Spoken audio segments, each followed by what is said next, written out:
Bonjour et merci de recevoir le pain de vie chez vous.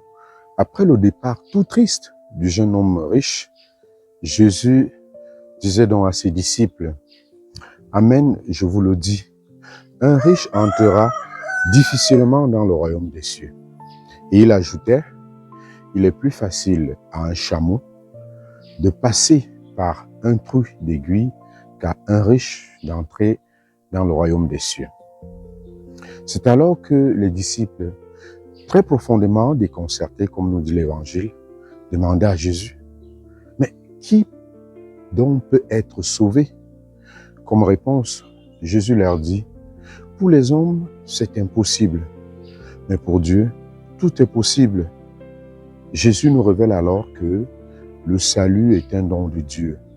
C'est Dieu qui, dans son amour de miséricorde, nous offre le salut. Et les moyens pour aller à la rencontre de cette grâce du salut sont le renoncement aux biens de la terre et le détachement de tout, même de sa propre famille, de ses relations les plus chères. Seuls ceux et celles qui s'attachent au Christ et à son évangile connaîtront donc la gloire du ciel. Tout quitter pour le Christ et son évangile, voilà le chemin du salut. Le détachement que Jésus demande, c'est pour le suivre, lui, le plus grand bien. On ne peut quitter certains biens que si nous accueillons le bien suprême, qui est Jésus-Christ lui-même. En lui est la vie en plénitude. Pierre, comme à son habitude, prend la parole avec beaucoup de courage au nom de tous les disciples pour demander à Jésus ce qui les attend, eux qui ont donc tout quitté pour suivre Jésus. Oui, mes chers amis, Jésus vient à travers eux nous déclarer que personne ne peut quitter tout à cause de son nom et de l'évangile sans recevoir ici sur terre ce qu'il a perdu, ce qu'il a quitté au centuple et avoir une autre promesse, celle de la vie éternelle dans le monde à venir.